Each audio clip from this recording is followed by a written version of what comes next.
maatiin kiyya as keessa jira nama keenyaanis ol babbaree nama keenyaanis sodaadhaa oslan nama arsiyaa tokkocha achitti yaaddu isaan kana malee nam tokko hin beeku. Namnillee arsitti illee nan beeku anillee arsitti ufun beeku isaan kana maxanfadhee beelaa dheebuu rakkoon tiyyas isaan. Jaalalaan qabattee anta namni jaalalaan nama qabate nama gadi hin dhiisu bara. An isaa miti nama isaaniitu dubbisuu fedha maaliidhaafi waa isaa hoonaa himan bakka halkan sarrafeetiin bulu. An asi yoo isa dhabe haadha isaatti dawwalee hafta jira jedhaan. Osoma akkasi jiraadhu haga inni biyya talas dhufee. Ifuma dhalaa kanaaf bilisummaa isin dhorke bara isin Oromoo. Haaya yaaboo. Wallahi Oromoo la addunyaattis qasim billah nagawma salaatti nagawma maal jetti malee wallahi jiru isaanii inshallah Oromoo azaaba wala. Wallahi azaaba.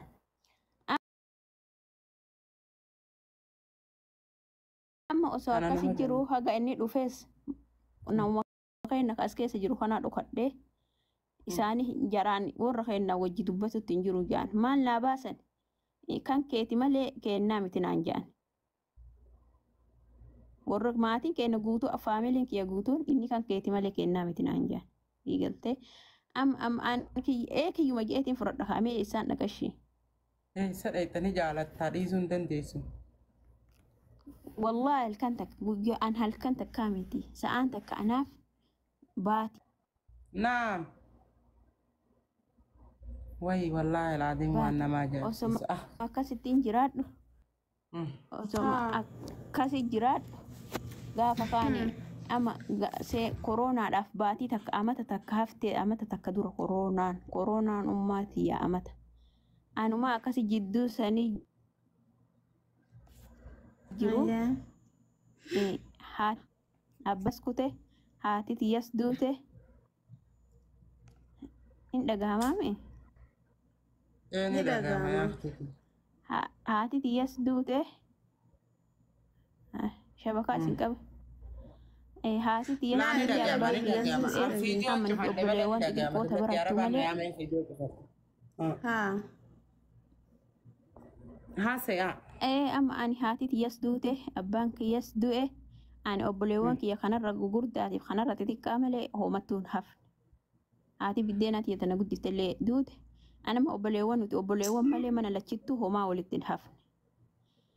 Amma akkaan ta'uu dhabee warra keenya kana dhiisee ol ka'ee isaa kana bira dhufe. Inni hogguu tana jaartii dura biyyarratti fuudhe sanillee biyya tana fidatee hojii jira. Wallaahi ilaaziim. Hedduu takkaan gaggabaa hedduu takka mataa dhukkuba mataa irraa godhadhee ummaatii yetan kaan akkas irraa godhadhee waa isin garramu anaa akkas gaggabaa namni ol qabee ganna deebisu kana ol ka'ee isii mana biraatti buufatee achi dhaqe deebiin dadhabdee kadhatanii dadhabanii namni miqiyoo daamattii duudduutan harka kan keetiin fuutee daa'imattii serka dhiidde akkami akkana goota rabbi sodaattuu yatiimaa jedhanii fuudhanii giddiidhaan waliin nu araarsan. Waliin nu araarsanii akkasumatti osoo na dhukkuba dahaba kiyya ofirraa baasee maal jedhee itti yaalamee wallaahi rabbi halkan kanaan argu jaartii ta'ee qarshii fudhaniin mana yaalan hin geessi.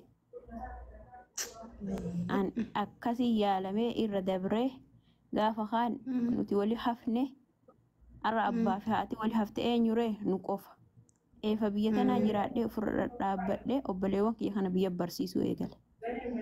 Akkamumatti maallaqa kana warra keessanii ergita jecha jedhu marsaa lammaffaa deebinee wal lolle. Haa kana ma fuudhee qarshiitti ergu jirtaati. Ammallee dhossaati ma ofii. Laa amma obboleeyyan ishee biyya barsiisu jirti. Amma inni dhufee obboleewwan haati kiyya guutuu abbaan kiyya guutuu. Haa walitti deebitanii. Walitti deebi'ee amma haajama maallaqaa deebi'ee amma karjii hana gakkutee baatii takka dalagadhee na dhukkuba beekaa dhufa hedduu takka nama du'a haadhaa irratti mataa dhukkubsatee maal jedhu akkasittiin ka'ee karjii kana dalagadhee baatii takka dalagadhee micoon dallaalaa wayii achuma mana yaalaa nageessitee deebi'ee ijoollee teenya tana maatii kana bakka takka walitti qabuudhaaf takkaan itti rakkoon hin guddanne bizee namni kun bakka takka dhumate ijoolleen namni irra dhaabbatu hin jiru. Amma isaan irra jiraadhee walitti qabuudhaaf maatii kana eegalee karakkateetis waa ergee jajjab kama xiyyaara koo keessa jiru obboleewwan kiyya kana jajjabeessuu ايه eegale. والله ايه خبر Ammallee قوتات deebinee wallolle akkamuma birrii tana ergita wallolle. هنولا هاي خدشي فودي Baatii في خنا kana قرشي ما akkana تخني dalagadhee تاتو ammallee مانو osoo bira dhufin mee bara osoo sanittuu dhaabbate akkasittiin cadhisee karjii kana dhokadhee osoo mana dallaalaa taa'ee dalaguu gaafa kaan nama uummanni dhalaa tanaan dhala arsiin beeku hararge matanaa waliin dallaallinis kanuma achuman nama ni jala godheeti uummataa waliin dhufeeti uummata shabaab kana baafateeti dallaaltittiin takki si qabsiisamoo kam goote jedhee akkasittiin aane dhalaa Oromoo dillituun qabamuu irraan qabamuu wayya jedhee ka'ee riyaa kana faanaa dhufe. Riyaa kana dhufee namni aga kadhatee anis khalaas takki gaduuna dhiisii il obbaansi irra obboleewwan kiyya kana bar afaaniin jaa malee wallaahi sa'aa takka dhabuu hin danda'u sa'aa takka. أتذبي حاجة يا بنتي ميكو بيلينكي كنا نمني ستمي في لما ammallee كنا aadaa teennatti akka safuutiin laalan kan namni taayibaluu hiikamte jechuu hedduu takka ulfaataadha. إدو كسر Inni ammallee Jechike fixachuullee baatu jechike keessaan nama marara miira namummaa namatti dhaga'ama. Ilma namaa ta'ee gocha dila kana kasii godhu bineensaa hojii yoo dhalate malee namni duutii garaa wallaahi laaffisne laazim sanittuun dhaabbatu. Kana amma maal goota seeti? Kana amma maal goota seeti? Dhugaa rabbi yoo dubbattee irraa baasaa.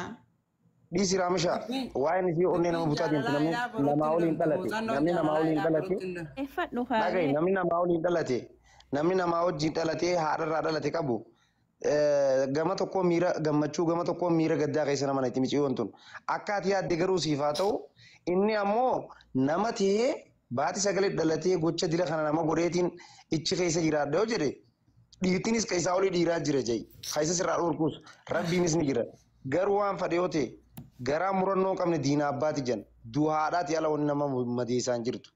Arra gocha kana hunda isaaf dabarsitee deebi'ee inni waan akkanaa yoo kasii yaadu ta'e atillee garaa kee muradhuun siin jira kanaaf jettee waan fadhe yoo ta'e murannoon garaadhaa murteessaadha dhugaan sitti himanii.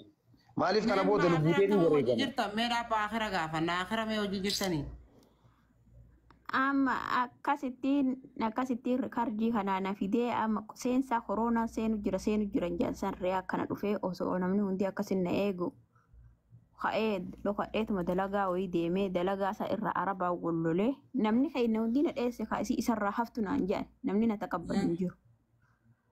Ammallee walitti dhufnee gizee walitti dhufnee jenne bada wanti wallaahi wanti eegantuun nama eeddu akkuma darbaa rabbi ilmoon na hafte. Ammas ilmoo tana ilmoon tun gizee na hafte ofirraa baasuuf diliidha.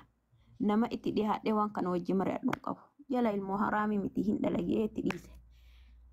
Amma gaafa kaan wallaahi ka ilmoo garaa qabu doora sadi dalaga. haya Kalas an ammallee waan sirraa una fakkaata. Sii galtee waan sirraa una fakkaata. Kalas marsaa lammaffaa eefa ilmoo tana ka wajji dhalu jirru wanti kunni sirraa haa jedhee habaatis ilmoo sirroitu tana garaa oromoo qabu. qabri malee sirroitu qabri Wallahi hanqashan jaartiin tun wallahi amma jaartiin tun ilmoon qabdu isii tana laa akka killee tanatti akka akkaaba. Qaasim billaa ka rabbiin kun na argu guyyaa takkatti qarshii shankii keessaatii fudhadhee nyaadha rabbi safaanaan godhe. Harraa tanallee.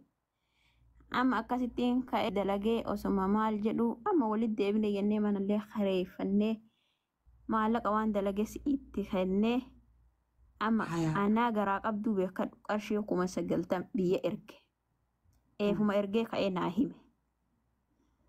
Boo'eetumaan kalaas yaaniin tun garaa qabaa akkanaa yoo kutee amma obboleewwantii attanattuu sheenaa ta'a jedhee jedhisee alhamdulillah rabbii manumaan nagaan na hiikee amma kalaas sirraahe haga dura sitti miidhallee rabbi nu haa dhiisu maal jedhe yoo an dahee jedhe an haa akka har'aa kana dahee wallaahi guyyaan jimaatuma dahee mucaa kiyya jimaata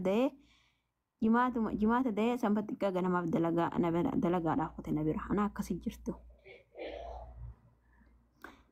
Akkasumatti namni kun na bira namni kun na jajjaalataa namni kun na oolmaallee na teessee anis jedduu tokko nama jabbaa tokko nama rabbii gaditti alhamdulillah namni fakkeenya irraa fudhatu nama akkaan jabaati bakka tanatti ofirra dhaabbadhee akkasumatti mana kana keessa osoo mootummaan baran akkana nama oofaa baate tara afur na seente tara afur. Hogguutanaan rabbi achuma ija sirraa qaba keessa kan keessi beekaami wallahi mootummaan mana kiyya seentee rabbi ilmoo tanteellee rabbi si yaa giddusatu xiqqishootanaa maal jettee na biraa kutte shaara 20 manfoo kaatee shaara 20 dhattee jaartii isaa achi fuutee Itoophiyaa galchite. Achi ka'ama ilaa darbaa rabbii kana. Ka'anaa deettee ilmoo dhiiraa isaa harkaa qabdu rifatiin saniif hin gurguraa. Achumaa ka'ee Ummul Hammaam kana mijiyyoo hiriyaa tiyyaa takka bira taa'ee baatii afur osoo kiraa waan takkanarraan fudhatin na teessiftee ammeeshaa kiyya hunda achuma gadhiisee lubbuu tiyyaaf daa'imaan baafadhee